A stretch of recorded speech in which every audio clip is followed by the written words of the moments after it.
सभी को ओम। मैं सांवरवल शर्मा, अध्यापक सेवानिवृत्त और यहाँ योग शिक्षक के रूप में आपके सामने उपस्थित हूँ और कुछ योग की संक्षिप्त प्रक्रिया जिसके माध्यम से हम स्वस्थ रह सकते हैं वो आज बताने के लिए आपके पास यहाँ आया हूँ। सबसे पहले हम आँखों का योगाभ्यास करते हैं। आज हम देखते हैं जो बच्चे विद्यालय में पढ़ने जा रहे हैं उनमें से अधिकांश बच्चों के चश्मे चढ़े हुए हैं और आँखों की बीमारियाँ कई हैं। आँख है तो जहान है। सबसे पहले हम आँख की एक्सरसाइज करते हैं। सबसे पहले आँख के जो रेटिना है इसको हम बिल्कुल गोल घुमाएंगे। जिस तरह से हम लड्डू को ऊपर से नीचे तक देख रहे हैं इस तरह से आप देखिए।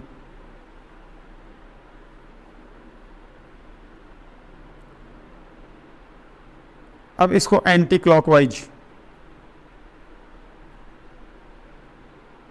इस तरह से 4-5 चक्र घुमाने से ये 2 आँखों का अभ्यास पूरा हुआ।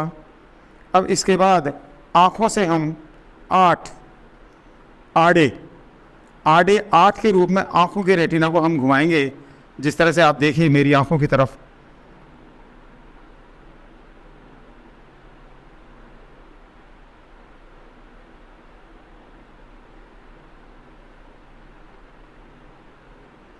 फिर इसको दूसरी तरफ से वही 8 हम इस तरह से घुमाएंगे।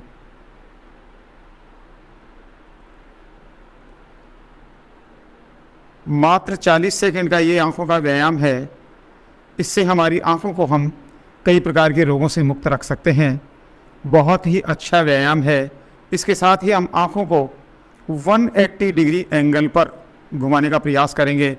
जिस तरह से आप अंगुलियों को इस तरह से पैरेलल कर लें और एक बार बिना नाक को घुमाए दाहिने हाथ की अंगुली के नाखून के जड़ों में देखने का प्रयास करें। बिना नाक को घुमाए नाक आपकी यहीं पर रहेगी और दूसरी बार आप बाईं तरफ की अंगुली के नाखून के जड़ को देखने का प्रयास करें।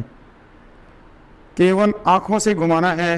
ये आँखों से 180 डिग्री का एंगल बन रहा है और एक बार जमाने के बाद इसको थोड़ा तेज करने का प्रयास करें। इस तरह से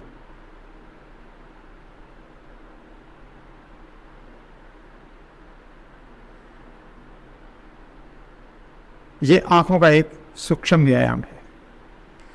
इसके साथ ही हम गर्दन और स्कंध का एक छोटा सा एक अभ्यास करते हैं। गर्दन को हम इस तरह से गोल गोल घुमाएंगे।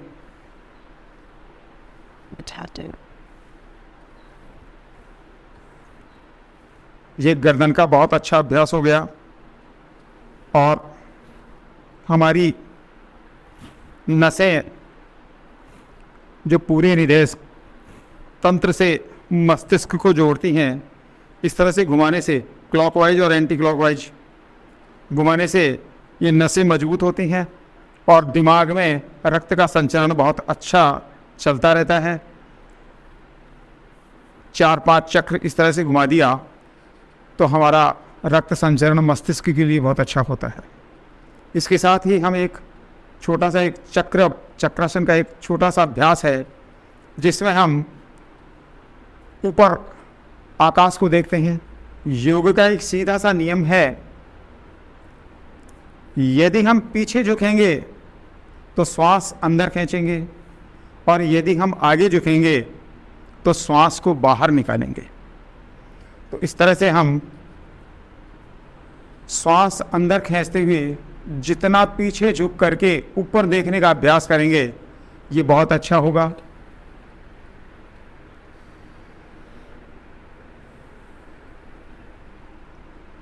इस अभ्यास से आपके श्वसन तंत्र में जुकाम की वजह से नाक बंद हो जाते हैं वो समस्या तुरंत दूर हो जाएगी। यदि आप जब भी कभी जुकाम की वजह से नाक बंद होंगे और इस तरह का अभ्यास करेंगे 3-4 मिनट में आपके नाक खुल जाएंगे और जो कफ आपका जो नाक में जमा होता है वो आपका बाहर आ जाएगा। इस तरह से दोबारा अभ्यास करें। श्वास अंदर खींचते हुए ऊपर की ओर देखें।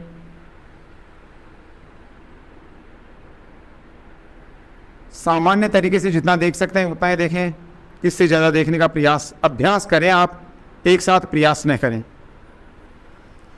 अब इसके साथ ही एक कटी का सूक्ष्म व्यायाम है कमर का, जिसको मैं मेरी भाषा में एक कब्ज का निवारण का एक बहुत ही अच्छा व्यायाम है। इसमें आपको इस तरह से घूमना है। पहले आपको केवल कमर के ऊपर के हिस्से को घुमाना है और पीछे देखते हुए नाक को बिल्कुल पीछे ले जाकर के 180 डिग्री, और फिर आँखों से आपके बाईं साइड में 90 डिग्री, अर्थात अपनी आँखों के रेटिना से आपको 270 डिग्री का एंगल बनाना है। इस तरह से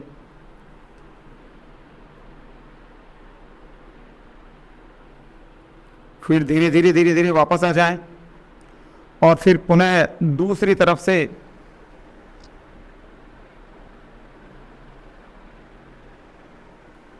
ये इस तरह से आपका 540 डिग्री का एंगल बिना पाँव को घुमाए बिना आपने बनाया है।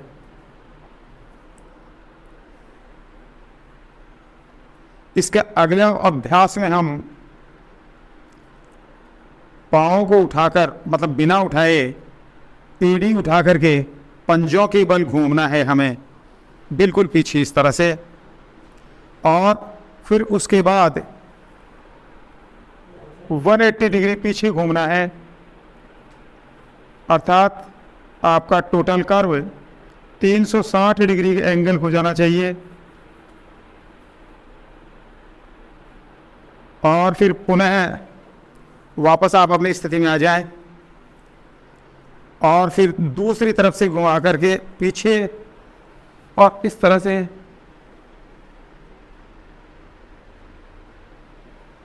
ये नियर अबाउट 720 डिग्री का एंगल बना करके दिन में 3, मतलब सुबह जब आप करें तो इसका 3 बार अभ्यास करेंगे। रेगुलर आप अभ्यास करेंगे तो आपके शरीर से कब्ज की बीमारी धीरे धीरे जा करके दूर हो जाएगी। ये कब्ज के निवारण का एक बहुत ही अच्छा अभ्यास है। अब आज की अधिकांश व्यक्तियों के सामने मोटापे की एक बहुत तगड़ी समस्या है और यही ओबेसिटी आगे जाकर के अनेक प्रकार के रोगों को जन्म देती है। इसके निवारण के लिए और आपके मस्तिष्क की स्मरण शक्ति की अभिवर्धन के लिए एक ताड़ासन का अभ्यास किया जाता है। ताड़ासन में आप सबसे पहले अंगुलियों को इस तरह से फंसा करके अपने सिर के ऊपर रखें और सिर को नीचे दबाने की कोशिश करें। सिर नीचे नहीं दबेगा, आपके कंधे ऊपर उठेंगे। आपको ऐसा लगेगा कि मैं सिर को दबा रहा हूँ, सिर नहीं दबेगा, आपके कंधे ऊपर उठेंगे और फिर घुमा करके अपने हाथों को ऊपर ले जाना है और कंधे से अपने दोनों कानों को दबा देना है ताकि बाहर की आवाज़ आपको सुनाई नहीं दे। इस तरह से, ठीक इस तरह से, और फिर एड़ियों को उठा करके ऊपर करना है। एड़ियाँ पंजे मिली हुई होनी चाहिए, पाँव में इतना डिफरेंस नहीं होना चाहिए, और फिर वो आप ऊपर देखेंगे। फिर धीरे धीरे वापस आप नीचे आ जाएं। ये इस तरह से ताड़ासन का अभ्यास है। सबसे बड़ी समस्या वर्तमान समय में लक्ष्य को केंद्रित करने की है। इसके लिए एक छोटा सा एक अभ्यास किया जाता है। ये इस तरह से एक पाँव को उठा करके दूसरे हाथ से पकड़ लें और इसको घुमा करके और इस तरह से झुक जाएं सामने और बिल्कुल अंगुलियों के सामने आप देखते रहें और इस तरह से अभ्यास करें आप। फिर दूसरे पाँव से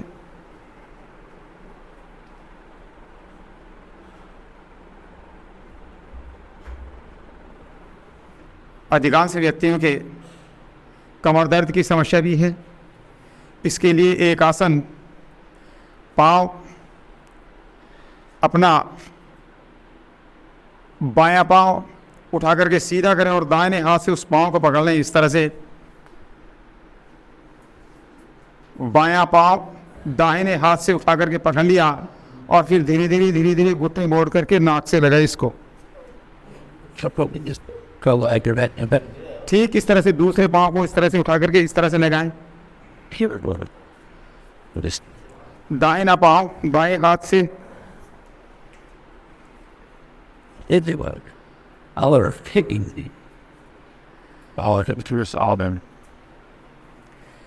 ध्यान को एक जगह केंद्रित करना और मस्तिष्क की सारी शक्तियां नियंत्रित करना, उसके लिए वृक्षासन का अभ्यास बहुत आवश्यक है।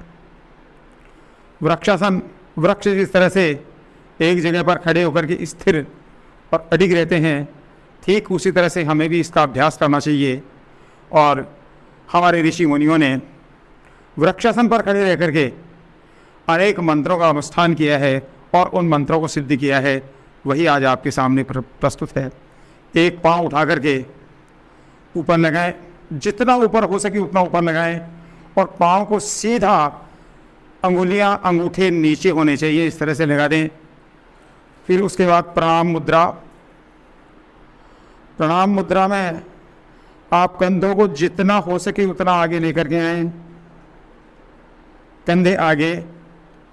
फिर उसके बाद धीरे धीरे हाथों को उठा करके आप ऊपर ले जाएं और हाथ जोड़ते हुए कंधों से कानों को बंद कर रहे हैं, इसलिए कंधे ऊपर उठने चाहिए। और धीरे धीरे हाथों को पीछे करते हुए कंधों को पीछे करें।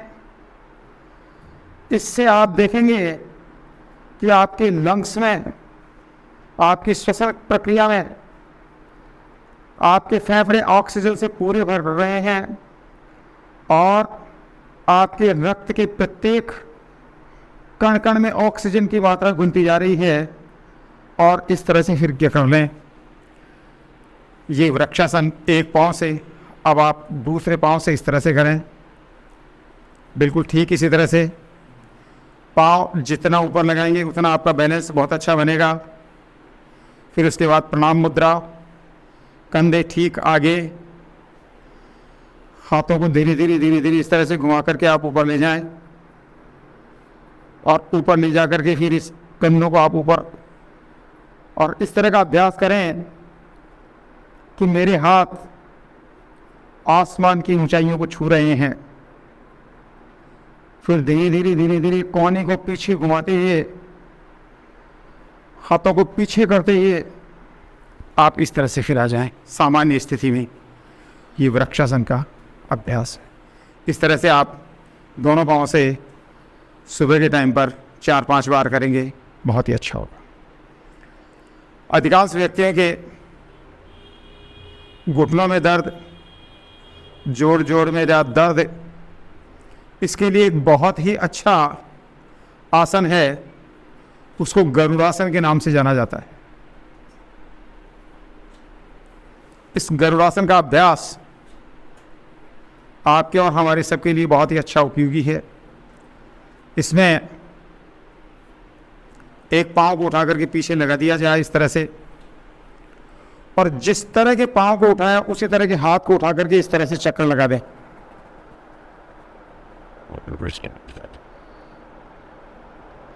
और फिर धीरे धीरे आप झुके नीचे, धीरे धीरे जितना झुक सके जितना झुके।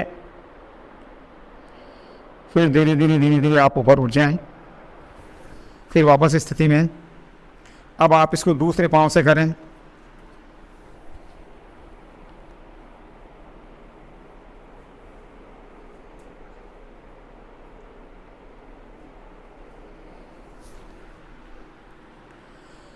ये गरुड़ासन है। गरुड़ासन के करने से आपके जॉइंट्स पेन की सभी समस्याओं का धीरे धीरे समाधान हो जाएगा। इसका अभ्यास नितांत आवश्यक। आपने ये खड़े रह करके करने वाले योगाभ्यास देखे, मैं समझता हूँ आप इनके नियमित अभ्यास से स्वस्थ रहेंगे और जल्द ही हम आपसे कुछ और योगाभ्यास का आपके लिए जल्दी ही अगले सूर्य नमस्कार और बैठ करके किए जाने वाले गोमुखासन, आपके मंडूकासन, शशांकासन, पश्चिमोत्तानासन और पद्मासन, पद्मासन में झूला, मयूरासन, बद्ध पद्मासन, शीर्षासन, ये सारे आसन लेकर के जल्दी ही आपके पास में अग्रिम वीडियो लेकर के आपके सामने उपस्थित होंगे। सभी को ओम नमस्कार।